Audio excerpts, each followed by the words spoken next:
Own sweet home, own sweet home. I dream of my own sweet home. Right here, right now, Amit Inamdar will show you how. Call Amit and you are set. Or just visit ownsweethome.net. DRE license number 013555522 and NMLS number 236574. Hello listeners, today we have a special show with a special guest that joins me. This is Amit Inamdar. Many times the situations arise where the home buyer or the borrower who wants to finance their home does not have a perfect loan scenario and or a credit history. Since I'm a mortgage broker, I have access to over 100 plus mortgage lenders who deal with specific borrower situations. You are going to get the power-packed 30 minutes of information on various problems borrowers face and the lender who can resolve them. We always welcome you to call us at 510-770-5550 to ask a question on the radio. However, if you are unable to get in, you can always submit a question for a personal response. Just go to my website, ownsweethome.net, that's OWN sweethome.net, and click on the radio show link to submit your question. Have you joined the Happily Ever After Club? Happily Ever After Club? Hey, the ad started. All right, so some technical things here. Okay. So you can always find a radio show link to submit a question, and you can always find me, Amit Inamdar, just by searching my name on Google. So hello friends, Own Sweet Home, and welcome to my show, Power Hour with me, Amit Inamdar. We have a special guest today. His name is Dan Faris, and he's an account executive with one of the Bay Area's leading mortgage institutions. Dan works closely with the underwriter who approves the loan and is very, very knowledgeable. Dan has a variety of loan programs to help borrowers with different credit, income, and asset scenarios. However, when I have a special situation, Dan has been extremely helpful in resolving those situations for specific borrower shortcomings. Welcome, Dan, to my show, Power Hour with Amit Inamdar. Thanks so much, Amit. Hello to all the listeners. My name's Dan Ferris, and I'm a wholesale account executive for a wholesale lender right here in the Bay Area. Our company specializes in helping a variety of borrowers, particularly with Fannie, Freddie, and jumbo loans. Amit's brokerage is one of our approved accounts, and he does a good amount of loans with us. I often help Amit on specific borrower issues. That's normally where our relationship is most powerful. Today we will discuss some of the home buyer and borrower scenarios that Amit has, along with any specific questions that come up on the air. Some of the lender niches we'll be discussing are refinancing of a modified loan when a loan was modified in the recent past, purchasing of a home after short sale or foreclosure, loans for borrowers with a variety of visa statuses, self-employed borrowers, and custom amortization programs that will save you hundreds and thousands of dollars on your mortgages. Wonderful, Dan. And so since you offered, I'm going to give you my first scenario here. I have a borrower who during the times of the short sale boom came to me for help. He wanted to do a short sale because he had heard the short sale is the way out to actually get out of his house being underwater. And he did have a genuine financial hardship. And I just didn't feel like saying, just sell your home and move out and rent someplace. And I tried to explain it to him to see how are other ways he can stay in his home. So, of course, he did not do the short sale. Instead, he did what's called a short refinance. And the short refinance is also known as loan modification. And his loan modification helped him stay in the home by providing his family and the kids stability of the home life and the environment. So his worries basically disappeared. However, now he wants to refinance his home, and he has contacted local banks, and they could not help him due to the short refi, the loan modification that appears on his credit report. So I'm just wondering, how does this borrower stand with our lending institution? Right. Thanks, Amit. That's a great question. We often do loan modifications, and a loan modification, just to be clear, a loan modification of a mortgage loan is when your current lender offers you either a reduced rate or a reduced principal balance in order to retain your loan. Modifications are not something that borrowers have to worry about as far as the way that a lender will look at their loan profile. So modifications may have occurred either on the home you're looking to refinance or another home you may have owned. Loan modifications became very typical after the credit implosion of 2008. So anytime between 2007 all the way up to the present day, we see quite a few loan modifications. And here are some of the basic rules that you need to remember if you've had a loan modification in the past. If the subject loan that you're trying to refinance had a modification, the requirement for Fannie Freddie financing, which is the best rate you can get out there today, you must show a 24-month on-time payment history after the loan modification. If you've met that requirement, you can obtain the best financing through Fannie Freddie loans. If the loan modification was on a property other than the one that you're trying to refinance, then there's no such wait period, and you can proceed immediately with financing with Amit. All right. So that's regarding the refinancing of a modified loan where my borrower was having an issue, and that borrower can be helped. Just to summarize, provided he can show the last 24 months after the loan modification, he has made payments on time, and also if the modification was done on one of his rental properties, then it doesn't matter. We don't have to show the on-time payments on this other property. That will be taken care of by the credit report. All right. So here is another scenario, and in this scenario, I got two borrowers. Okay, both tried to do a short sale in 2010 and 2011 respectively. However, the short sales only get approved provided you have a verifiable financial hardship. And since both the borrowers did not have a verifiable financial hardship, their lenders did not approve their short sales. And eventually, just because they defaulted on the loan by not making the payments, the lender ended up foreclosing their homes. They both have a good income, both the borrowers, okay, and these are two different sets of families. It's not like husband and wife, okay, and they should not have gone through the short sale as was suggested to them by their own real estate agents at that time.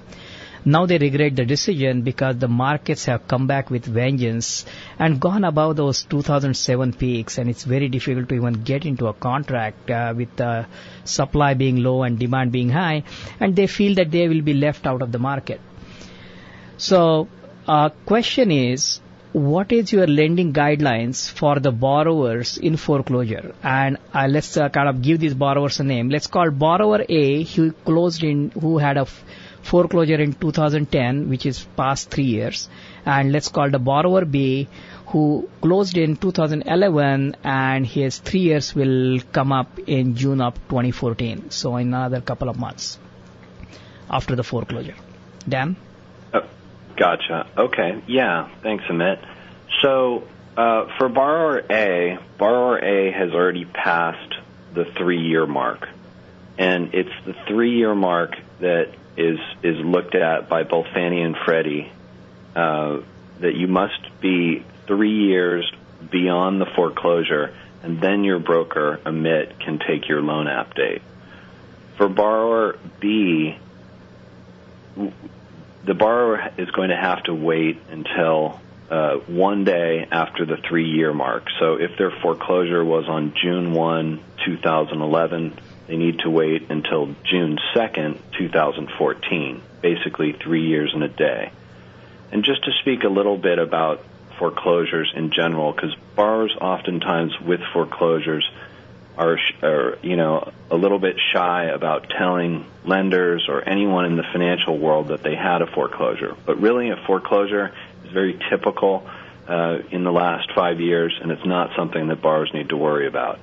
In fact, Due to the large number of foreclosures in recent years, Fannie Mae and Freddie Mac have changed their guidelines to allow for borrowers to obtain financing after, as I referenced, just 3 years post-foreclosure.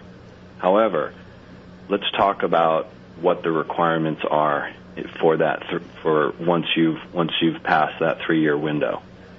So, in order to obtain the best financing, which is again Fannie or Freddie loans, borrowers after 3 years must produce evidence of what's called extenuating circumstances. Extenuating circumstances are events like job loss, maybe a medical event where a borrower was unable to work because of an injury, a divorce, the closure of their self-employed business, or another major life event that affected the borrower's ability to pay their mortgage. The documentation of the extenuating circumstances requires an actual paper trail. So if you're a self-employed borrower, we would need to see that the business actually went out of business prior to the foreclosure event. If it was a divorce that left one spouse with an inability to pay their mortgage, we would need to see, of course, that the divorce occurred before the foreclosure. In other words, we need to be able to ascertain that the extenuating circumstance was the event that triggered the borrower's inability to pay the mortgage, and that's why the mortgage went into default and foreclosure. So examples of this proof of documentation could be job loss letter, divorce papers, medical billing for your injury. And I should also add that this applies for borrowers who are in the 3 to 7 year window since a foreclosure. Once a borrower has passed 7 years since foreclosure, there are no restrictions or requirements of any kind for financing. I see. So I have another situation where the borrower was required to change the jobs because his company moved him from one location to another. And he had to maintain 2 homes, and he tried to maintain them for almost a year. And then he just could not do it and decided to let the house go in short sale. And lender didn't approve the short sale, so it went into foreclosure. Will that count as a burden that was caused by a third party, like his employer, to keep his job? He had to move and could not maintain the 2 residences? And did this borrower end up in a short sale or foreclosure? Yeah, he ended up in a foreclosure because the short sale didn't get approved. Right. Well, it really depends. If the employer said you have no choice but to take this job elsewhere, then it's possible we might be able to put together the documentation to show that that is a valid extenuating circumstance. There are some scenarios like the one you've brought up that are a little bit of a gray area, and so it'll depend on the documentation we get and whether we can ascertain the extenuating circumstance. All right. Okay, so just to make the things a little bit complicated, this particular borrower A, who is eligible to buy a home after 3 years in foreclosure, also had a second loan, and the second loan was a purchase money loan, and it was a home equity line of credit. And that is still unpaid on the credit report, even though the foreclosure was done. And the credit report still shows that line being open. And since the borrower didn't make any payments, there are tons of lates being shown on this particular credit line. And the borrower was smart enough to actually dispute the credit report HELOC charges that were shown on that. So, do the borrowers need to be concerned about how the credit report lists the second loan on the credit report? Yeah, that's a good question, Amit. You'll see a variety of reporting methods by the different bureaus that create the content for the credit reports, particularly for second liens that end up in foreclosure. Fortunately, the guidelines have accommodated for this variety of reporting methods, and the exact verbiage of the reporting isn't important. All that matters is that we as the lender are able to verify that the first lien was foreclosed and then we as a lender will know that the second lien should have been part of that foreclosure, but as you mentioned, and in this situation, it wasn't. So regardless of whether the credit report shows that HELOC in dispute, shows it as charged off, settled for less than the amount owed, those are common credit reporting line items. So regardless of how it reports, we, the lender, will know that second lien or HELOC lien was a part of the foreclosure and be able to do the loan if it fits the post-foreclosure guidelines we discussed earlier. I see. We're going to take a short break, and we'll be back. Have you joined the Happily Ever After Club? Happily Ever After Club? Happily Ever After Club. Membership is automatic once you buy your dream home from Amit Inamdar. He's both real estate and mortgage broker. One stop, no need to shop. Oh, Amit Inamdar from Own Sweet Home. Yes, that's Amit from OWN Own Sweet Home. Call him today, 510-364-6686. Again, 510-364-6686. Or visit ownsweethome.net. That is ownsweethome.net. DRE number 013-55522 and MLS 236574. Welcome back, friends. This is Amit Inamdar, and if you have any question related to loan or any kind of a financing, purchasing the home after foreclosure or after short sale or any kind of a credit issue, do give me a call. We have a specialist on the line, Dan Faris, who actually works for one of the well-known local Bay Area mortgage institutions. So he will be able to take your questions and answer those. So do give us a call. The studio number is 510-770-1550. So again, this is Amit Inamdar, and if you are in the market to sell, buy or finance your home, you will get unbiased advice that will save you money. And that's my promise to you. To get hold of me, just Google my name, Amit Inamdar, real estate broker, and you will know ways to find me. Having all your questions answered at one location and by one person means saving time, money, and having peace of mind that you are cared for by someone like me who knows this business. Today we are talking to Dan Faris, account executive, and we have a caller coming in. Okay, are we taking this call? Yeah, go ahead. I wanted to purchase a house, and I have a house under my name already. What should I do about it? So you have a house in your name and you want to purchase another house? Yes. Okay, that's relatively a simple scenario, because all we have to figure out is whether you plan to purchase the new property as a investment property, or do you want to purchase the new property as an owner-occupied property. Can you tell me that? Yeah, I want to do it as owner-occupied. Okay, so if you buy that as an owner-occupied property, that means you will be actually renting your current house, right?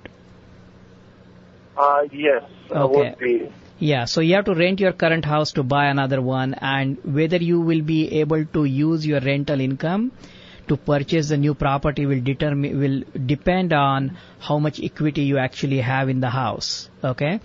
If you don't have enough equity, then you have to qualify for both the homes. If you have enough equity in the house, you can use the rental income to compensate your expenses on the current home and buy the other home. And you can call me later to discuss the specifics and we can talk more. What's your name? My name is Naveen. Naveen, thank you very much. And so we're coming back to Dan. And Dan, we are going to talk about post-short sale refi on or purchase. So short sales are a little bit more forgiving than the foreclosures. And some people actually did strategic defaults and bought the new homes before short selling their previous homes. However, others were not that lucky, didn't have as much money or income to actually compensate for that. And do we have another caller coming? Let's see what they have to say. Hi, we have a caller on the line. What's your name? This is Amit. Oh, yes, sir. I have one question. Actually, I filed bankruptcy 3 years ago. Almost 3 years ago. Uh-huh. So I have house before and some credit issues. So can I buy the house this time? I don't know. I'm not sure how this is going to work. So. Right. Dan, do you want to take that? Yeah, so a bankruptcy is possible after the 3-year mark, and it does depend. Similar, I don't know if you heard the foreclosure portion of the program here, but there's a similar requirement for a bankruptcy. Did you have a mortgage at the time of your bankruptcy?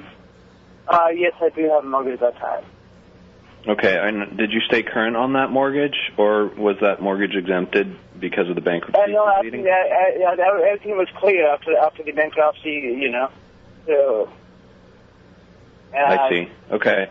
Yes, it's very possible that you can get financing. What I would suggest is send over your bankruptcy paperwork to Amit, and we'll make sure the timelines fit the Fannie Freddie guidelines.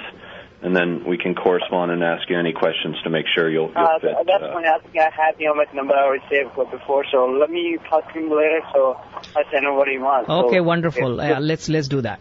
Okay? All right. Thank you very much. Thank you. Okay, so we're talking about the short sales, and we have another caller here. So you're on the air. This is Amit. Who am I talking to? This is Rohit. Rohit, how can we help? Mr. Amit, I want to buy a house, but at the same time I'm kind of nervous because I see the price of a house is going sky high. Uh-huh.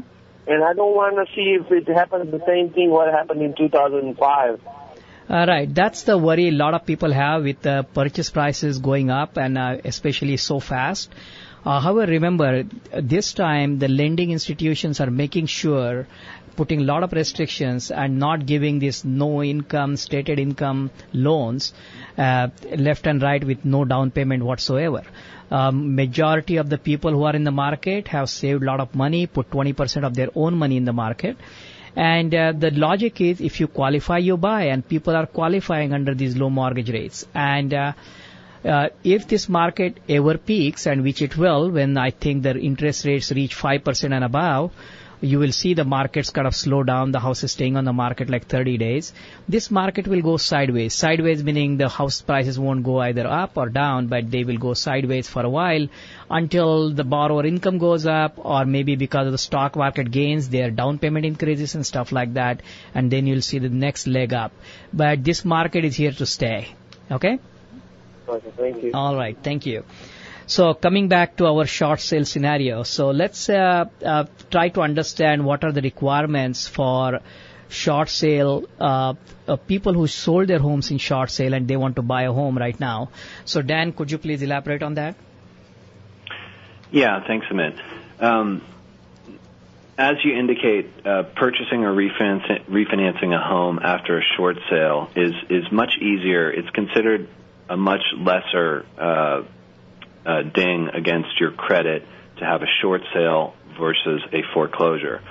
And therefore, Fannie and Freddie have made post-short sale financing much easier to document and get done than a post-foreclosure. Mm-hmm. In the foreclosure scenario, we talked about how someone needs to prove their extenuating circumstances.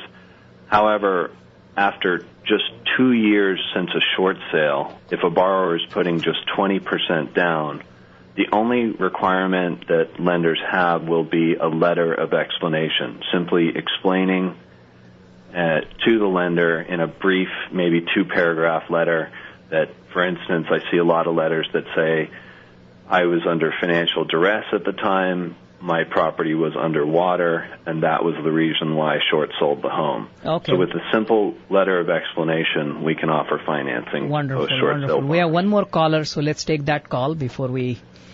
Hi, this is Amit, Own Sweet Home. How can I help? Yes, Amit. I had approved short sale in 2008. Uh-huh. And now I'm thinking about buying a rental property. Uh-huh. Would that have any effect on my, borrowing money for rental property? I don't expect it to be, because you will be qualified based on your income and assets and stuff. And just like Dan said, right now more than 2 years since the short sale, so you should be all right. All right. Thank you so much. Okay, thank you. All right, guys, we have around 3 minutes left on the show, or 2 minutes left on the show. That's what I've been told. So Dan, I always talk about this 2-2-2 rule. Can you talk about that maybe for like 30-40 seconds? Sure. Yeah, the 2-2-2 rule is in regards to borrowers who have a variety of visa statuses, and the 2-2-2 rule is generally looking for borrowers with visa status to have a 2-year employment history in the U.S., a 2-year tax filing history, and a 2-year residency history. Again, those are just general guidelines, but that is often what will be looked at if a borrower has a visa. And if they have an employment authorization card, that's also something that helps them obtain financing. Right. But people with visas should know that they can obtain financing. Yeah, and let's end the show with you kind of explaining how do the mortgage brokers differ from big banks, and what are the advantages of working with mortgage brokers like myself. I mean, if you can summarize in under a minute. Sure. Yeah, the biggest difference between mortgage brokers and the big retail banks is just the level of experience that mortgage lenders and brokers like yourself have. Mortgage broker is really a specialist in the business of closing loans, and a mortgage broker will deal with many, many more loans and scenarios and situations than the loan officer at a big retail bank. Also, mortgage brokers have a license, both a federal license and a license with the state of California, whereas the big banks are exempted from that. So the quality of service and knowledge that you're going to get from a mortgage broker is going to be much better than the retail banks. Also, pricing is often better through the mortgage broker. All right. Okay, Dan, we are running out of time, and thanks for that summary. Guys, again, thank you for listening. I have one more call here on the waiting, but we can't take that call right now. You have a wonderful weekend. I will see you next week, and now I'm off to getting ready for my weekend work days. Thank you again.